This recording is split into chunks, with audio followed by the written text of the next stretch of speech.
tinggal di desa yang tak pernah tidur. Dari kecil, Ranti sudah mendengar cerita bahwa desa Waringin adalah tempat yang dijaga oleh sesuatu yang tidak terlihat. Tapi ia terpaksa pindah ke sana setelah ibunya meninggal dan hanya tinggal rumah warisan nenek yang bisa mereka tempati. Rumah itu berada di ujung desa, tepat di tepi hutan. Orang-orang menyebutnya hutan Rigen, tempat yang katanya tidak boleh dipandangi terlalu lama saat senja. Malam pertama. Begitu Ranti menutup pintu rumah, suara jangkrik mendadak hilang. Senyap. Seolah desa itu menahan napas. Ia menyalakan lampu ruang tengah, tapi lampu hanya berkedip seperti menolak hidup. Saat akhirnya menyala, ia melihat bayangan seseorang berdiri di sudut ruangan. Diam. Tidak bergerak. Ranti terlonjak, tapi saat ia berkedip, bayangan itu hilang. Ia mencoba meyakinkan diri bahwa itu hanya ilusi setelah perjalanan panjang. Tetapi ketika hendak tidur, ia mendengar suara gesekan kuku di dinding luar kamar. Krek, krek, krek. Suara itu berhenti hanya ketika azan subuh terdengar dari masjid kecil desa. Hari kedua. Pagi harinya, Ranti bertanya pada seorang tetua desa. Pak, kenapa tadi malam sepi sekali? Bahkan jangkrik tidak bunyi. Pak Wardi menatapnya lama sebelum menjawab, kalau sudah lewat jam 9 malam, jangan buka jendela, jangan lihat keluar. Dan jangan sekali-sekali menjawab kalau ada yang memanggil namamu. Ranti merinding. Ia ingin bertanya lebih jauh, tapi wajah Pak Wardi tiba-tiba berubah pucat. Semalam, kamu dengar sesuatu, ya? Ranti mengangguk. Pak Wardi hanya menepuk bahunya dan berjalan pergi, tanpa berkata apapun. Malam ketiga. Hujan deras, pohon-pohon hutan bergoyang seperti sedang mengerang. Di tengah malam, suara seseorang memanggil dari luar jendela kamar. Ranti, buka pintunya. Suara itu terdengar seperti ibunya. Persis. Nada lembutnya, cara menyebut namanya, semuanya sama. Air mata Ranti mengalir. Namun tiba-tiba ia teringat pesan Pak Wardi. Ia menggigit bibir, menutup telinga, dan merapatkan selimut. Tapi suara itu semakin dekat, dan kini terdengar dari balik pintu kamar, bukan dari luar rumah. Tok, tok, tok. Ranti, ini ibu. Tolong buka, nak. Tangannya gemetar. Ia meraih ponsel dan menyalakan kamera depan untuk melihat pantulan pintu di belakangnya. Ketika layar menyala, ia melihat bayangan hitam tinggi, tanpa wajah, berdiri tepat di depan pintu kamarnya. Dan dari bayangan itu, muncul suara ibunya. Pagi setelahnya, Ranti ditemukan oleh warga, pingsan di pojok kamar, tubuhnya kaku seperti membeku rasa takut. Sejak itu, ia tidak pernah lagi tinggal di rumah nenek. Tapi ada satu hal aneh. Setiap malam, warga desa mendengar suara gesekan kuku dari rumah itu. Dan kadang, suara perempuan yang memanggil pelan. Ranti, kamu pulang dulu, nak. 3 minggu setelah insiden itu, Ranti tinggal bersama bibinya di kota. Ia sudah mencoba menghapus ingatan tentang rumah nenek, tapi setiap malam, mimpi buruk itu kembali, bayangan hitam tanpa wajah, mengetuk pintunya. Suara ibunya memanggil. Akhirnya, Ranti memutuskan kembali ke desa Waringin. Ia ingin mencari jawaban. Ia ingin tahu apa sebenarnya yang memanggilnya malam itu. Saat kembali memasuki desa, banyak warga langsung menutup pintu rumah. Seolah kehadirannya membawa sesuatu yang tidak diinginkan. Di masjid, Pak Wardi menghampirinya dengan wajah panik. Ranti, kamu tidak boleh kembali. Apapun yang memanggilmu waktu itu, masih menunggu.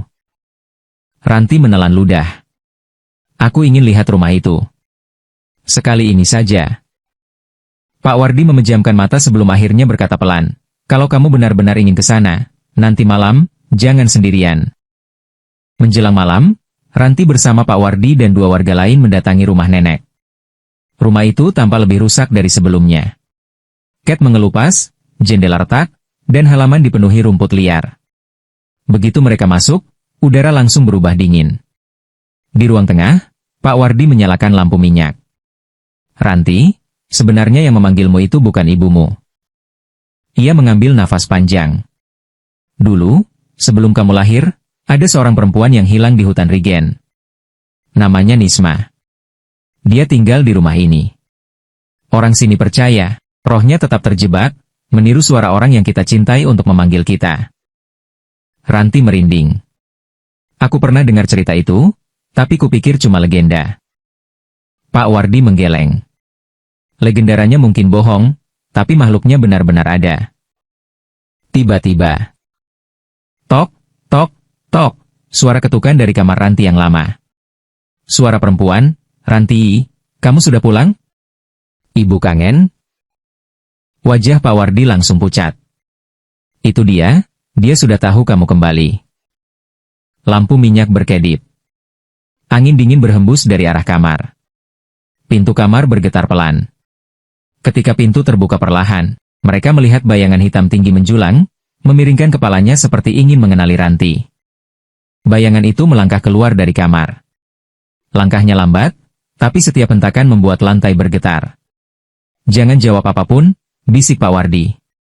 Tapi bayangan itu mengubah suaranya menjadi suara ibunya, memanggil lembut, "Nak, kamu kedinginan? Sini ibu peluk." Ranti menutup mulut, air mata mengalir. Bayangan itu membentang memanjang ke arah Ranti. Seperti akar gelap yang mencari tubuhnya. Pak Wardi mengangkat botol kecil berisi minyak wangi dari masjid. "Tutup matamu." Ia memercikannya ke lantai. Tiba-tiba terdengar jeritan panjang, suara yang jelas bukan suara manusia. Bayangan itu mundur, terbakar cahaya samar dari minyak tersebut. Tapi sebelum hilang, ia berbisik, "Kamu sudah pulang, dan kamu tidak akan pergi lagi." Rumah bergetar hebat. Atap runtuh sebagian. Angin hitam menerjang mereka. Warga menarik Ranti keluar rumah tepat sebelum seluruh bagian dalam rumah itu gelap total, seolah ditelan kegelapan. Ketika mereka sampai di luar, rumah itu terlihat kosong. Tidak roboh, tidak terbakar. Hanya sunyi. Sejak malam itu, pintu rumah nenek terkunci rapat dari dalam. Tidak ada seorang pun yang berani membukanya. Dan setiap kali Ranti mencoba pergi dari desa, suara itu selalu terdengar dari kejauhan. "Ranti, jangan pergi, kamu milik desa ini." Ranti akhirnya tinggal di desa itu sampai sekarang. Bukan karena ingin, tapi karena ia tahu, apapun yang memanggilnya malam itu belum selesai dengannya. Setelah kejadian malam itu, Ranti mencoba hidup seperti biasa di desa Waringin. Namun setiap malam, tepat pukul 1.13, listrik rumahnya selalu mati. Dan di dalam gelap, ia mendengar langkah kaki perlahan mendekat ke jendela. Tap, tap, tap. Kemudian suara napas panjang, seperti seseorang menempelkan wajahnya di kaca. Tetapi Ranti sudah tidak berani menoleh lagi. Setiap pagi, Pak Wardi datang memastikan dirinya baik-baik saja. Hingga suatu hari, ia membawa sesuatu, sebuah buku kusam, halaman-halamannya menguning. "Ini, milik Nisma," ujar Pak Wardi pelan. "Kami menemukannya waktu dia hilang. Tapi ada satu halaman yang baru muncul sejak kamu kembali." Ranti membuka halaman terakhir. Tulisan itu seperti baru ditulis semalam, dia yang kembali adalah pengganti. Dan yang dipilih, tidak bisa pergi. Tulisan itu seperti ditujukan langsung kepadanya. Ranti menutup buku itu dengan tangan gemetar. "Pak, maksudnya apa?" Pak Wardi menatapnya lama. "Desa ini membutuhkan penunggu. Penjaga antara dunia kita dan hutan Rigen. Dulu itu tugas Nisma. Tapi ketika dia lenyap, desa kehilangan pelindungnya." Ia menelan ludah. "Dan yang dipanggil berikutnya, adalah kamu." Malam terakhir. Desa dilanda badai besar. Angin mengerang seperti suara manusia menangis. Warga desa berlarian menuju rumah masing-masing. Rumah Ranti tiba-tiba bergetar.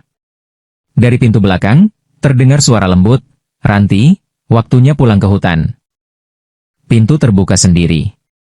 Dari kegelapan, bayangan hitam itu muncul, lebih besar, lebih jelas, wajahnya mulai membentuk kontur yang samar, seperti wajah Nisma sebelum ia hilang.